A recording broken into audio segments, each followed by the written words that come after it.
কোচ ৰাজবংশীকে ধৰি 6 জনগোষ্ঠী জনজাতিকৰণৰ ক্ষেত্ৰত মন্ত্ৰী গোটৰ যি প্ৰতিবেদন আজি বিধানসভাত দাখিল কৰাৰ পাক মুহূৰ্তত যি অপ্ৰীতিকৰ ঘটনা কোকৰাঝাৰত ঘটিল, বিটিআৰ সচিবালয় বড়োলেণ্ড সচিবালয়ৰ কাৰ্য লণ্ডভণ্ড কৰা কাৰ্য যি সংঘটিত কৰিলে বড়োলেণ্ড ইউনিভাৰ্চিটিৰ ছাত্ৰ সমাজে অত্যন্ত দুৰ্ভাগ্যজনক। আমি তীব্ৰ ভাষাৰে গৰিহণা দিছোঁ।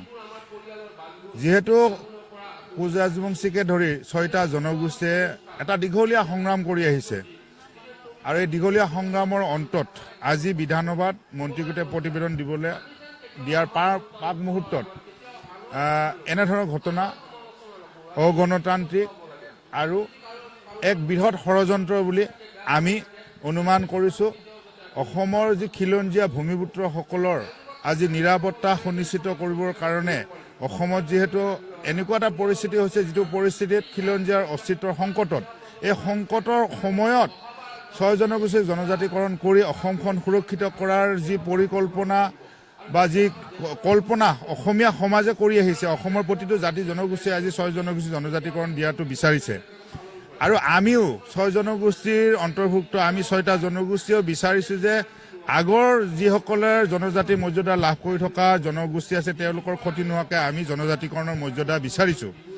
আৰু চৰকাৰেও মানি লৈছে যে আগৰ ক্ষতি নোহোৱাকৈ চৰকাৰেও কৰিব বিচাৰিছে। আগৰ যিসকল জনজাতিৰ মৰ্যাদা লাভ কৰি থকা জনজাতি আছে তেওঁলোকৰ কোনো ক্ষতি নোহোৱাকৈ জনজাতিকৰণৰ 6 জনগোষ্ঠী জনজাতিকৰণৰ প্ৰক্ৰিয়াটো আগবাঢ়িছে। এই ক্ষেত্ৰত কিহৰ কাৰণে এনেধৰণৰ এটা উগ্ৰ জাতীয়তাবাদ লৈ আৰু উগ্ৰভাৱে এনেধৰণে অগণতান্ত্ৰিকভাৱে এনেধৰণৰ কুটাঘাতমূলক কাৰ্য কৰাটো অত্যন্ত গৰিহণাযোগ্য আৰু সম্পূৰ্ণ এটা বিশেষ জনগোষ্ঠীৰ ষড়যন্ত্ৰ আছে বুলি আমি অনুভৱ কৰিছোঁ। আৰু লগতে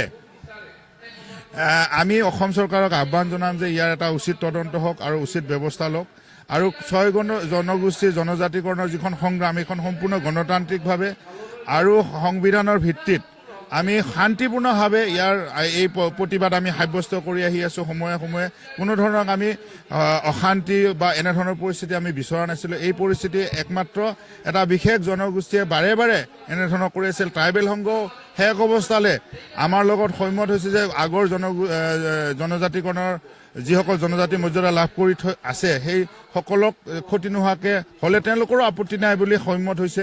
আৰু অসম চৰকাৰে ইতিমধ্যে এনেধৰণৰ এটা ব্যৱস্থাৰে আগৰ জনজাতিসকলক ক্ষতি নোহোৱা ব্যৱস্থাৰে আজি বিধানসভাত এই বিলখন আজি প্ৰতিবেদনখন দাখিল কৰিব বিচাৰিছে। এই পাক মুহূৰ্তত এনেধৰণৰ ঘটনা যাতে নহয় বা এনেধৰণৰ ঘটনা হোৱাৰ ক্ষেত্ৰত অত্যন্ত দুৰ্ভাগ্যজনক বুলি মই অভিহিত কৰিছোঁ। আৰু আহি থকা সময়ত কঠোৰ ভাষাৰে অসম চৰকাৰ, কঠোৰ হাতেৰে অসম চৰকাৰক এনেধৰণৰ কুটাঘাতমূলক কাৰ্যসূচী দমন কৰিবৰ কাৰণে মই বিশেষভাৱে অনুৰোধ জনাইছোঁ।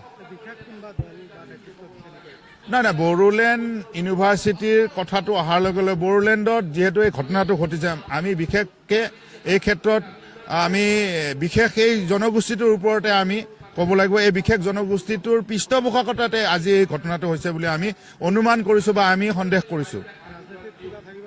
নাই, ৰাজনৈতিক ষড়যন্ত্ৰ 6 জনগোষ্ঠীৰ জনজাতিকৰণৰ বিৰোধিতা কৰিবলৈ গৈ এনেধৰণৰ অগণতান্ত্ৰিক বা কাৰ্য হাতত তুলি লোৱাটো, আইন হাতত তুলি লোৱাটো অত্যন্ত গৰিহণাযোগ্য। আৰু বিশেষভাৱে অসম চৰকাৰে ইয়াৰ সম্পূৰ্ণ এটা বিহিত ব্যৱস্থা তৎকালীনভাৱে গ্ৰহণ কৰিবৰ কাৰণে আমি আহ্বান জনাইছোঁ।